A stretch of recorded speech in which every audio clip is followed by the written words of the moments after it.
Perjalanan Cinta Kira bab 8. Bulu-bulu.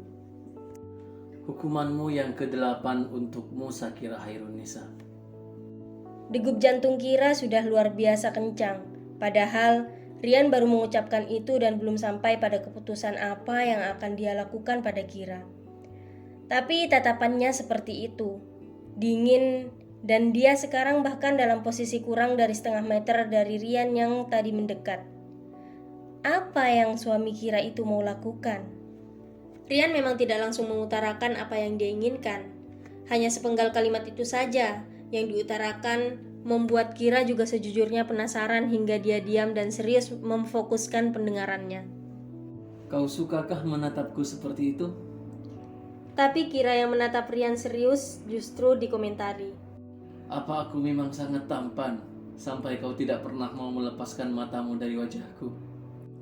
Jelas saja bukan karena kau sangat tampan, tapi karena aku sangat takut sekali soal apa yang akan kau perbuat padaku. Lagi dan lagi, Kira berkhianat dengan isi hatinya karena dia mengangguk pelan. Dia membenarkan kata-kata Rian meski hatinya menjerit mengatakan jawaban yang berbeda. Tapi tetap saja walaupun kau menyukaiku dan suka melihat wajahku dan ketampananku, kau tidak akan luput dari hukuman nomor 8, Sakira Hairunisa. Lagi dan lagi bagai dipermainkan. Kira juga tahu kalau dia memang pasti akan dihukum. Tapi bukankah sebaiknya katakan saja apa hukumannya, supaya Kira bisa langsung lega agar tak memikirkan yang aneh-aneh. Menduga hukuman berat apa hingga sekujur tubuhnya ngeri dan stres luar biasa. Hukumanmu yang nomor 8 adalah membawa pitcher air minum dan buah yang tadi ada di keranjang itu. Kumpulkan pakaianmu yang ada di lantai juga. Bawa mereka semua ke dalam kamarmu, termasuk pakaian bersihmu dari laundry. Hanya itukah hukuman untukku? Kira mencoba bertanya-tanya sendiri karena dia masih gugup. Dan saat ini salahnya sendiri kenapa dia tidak langsung melakukan apa yang diperintahkan Rian. Dan justru malah diam termangu. Sudah kubilang aku tidak suka kalau kau tidak melakukan apa yang kuperintahkan. Kau dihukum sekarang dengan hukuman nomor 9 sekaligus. Bodoh kau Kira. Harusnya kau bisa pergi dengan aman. Kira menelan salivanya sambil mengangguk karena memang dia terlambat. Hukuman nomor 9, bulu di bagian bawahmu itu berantakan, kruil-kruil mengganggu pandanganku. Harusnya kau sebagai seorang wanita bisa mencukurnya yang rapi, agar bulu di sana itu tidak membuatku jijik melihatnya. Itu tidak menarik, terlalu rimbun. Sial sekali kau. Sudah jelas sekarang. Dari seluruh dunia ini, orang yang paling kubenci nomor 1 adalah dirimu. Tak tahukah Rian, betapa malunya Kira saat pria itu harus membahas sesuatu yang sangat sensitif untuknya? Kira itu seorang wanita yang sangat lugu. Dia tidak pernah memperhatikan masalah bercukur dan bagian sensitif wanita. Sebagai seorang wanita, Kira memelihara dirinya dengan wajar. Memang Kira merawat dirinya. Dia mandi dan melakukan semua yang harus dilakukan oleh wanita. Tapi untuk masalah yang sensitif itu, mana dia pernah memikirkan? Apalagi Kira juga tak pernah membayangkan dirinya akan dilihat oleh orang lain yang bukan pria yang dicintainya. Jelas saja ini membuat hatinya mengomel. Geli ingin tertawa. Membingungkan antara Kira ingin tertawa, menangis, atau memaki dirinya sendiri. Jangan diam saja di sana, atau aku akan menambahkan hukumanmu yang lain. Dan seenaknya saja dia pergi begitu setelah mengatakan semua yang dia ucapkan tadi. Dasar, pria gila lah dia tuh. Rian sudah melangkah menjauh bersama Charles yang mengikutinya. Hati Kira kembali mengomel meski dia menunjukkan wajah yang datar. Dan cepat-cepat mengambil pitcher yang ada di island table juga buah yang ada di keranjang buah di meja makan. Kira mengumpulkan semuanya. Tak luput juga pakaian yang tadi sudah dilepaskannya di lantai dekat island table. Kira tak menggunakan pakaiannya, dia justru berlari cepat-cepat pergi menuju kamarnya dengan membawa baju bersihnya juga. Duh, untung saja semua pelayan itu menghilang. Hanya Charles yang ada di sana. Mungkin dia memang tidak diharuskan pergi olehnya. Atau mungkin Charles yang mengkondisikan supaya orang-orang tidak melihatku. Aku tidak tahulah. Aku harus berterima kasih atau tidak dengannya aku juga tidak tahu. Tapi anggap saja Charles itu buta. Atau aku bisa berpikir kalau Charles itu hanyalah patung. Kira berbisik seperti itu di dalam hatinya ketika dia sudah menutup pintu kamarnya dengan napas terengah-engah dan tersenggal. Aku taruh dulu di sini. Secepat mungkin Kira menaruh pitcher di samping nakas. Bajuku. Dia teringat sesuatu dan ingin memakainya. Hanya saja Kira mengurungkan dan menaruhnya lagi. Kukira aku tidak perlu memakainya. Kalau aku pakai, nanti aku malah kesalahan lagi. Dan ujung-ujungnya dia akan menghukumku lagi.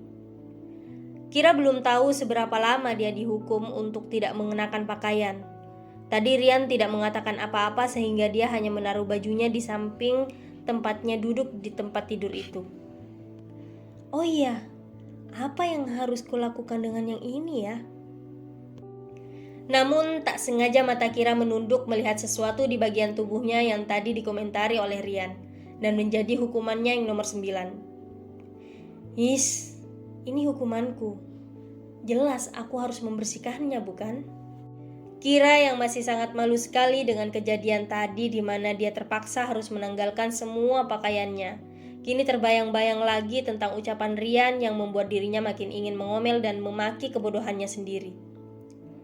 Tapi kalau ini dibersihkan, apakah nanti dia akan mengganggu hidupku?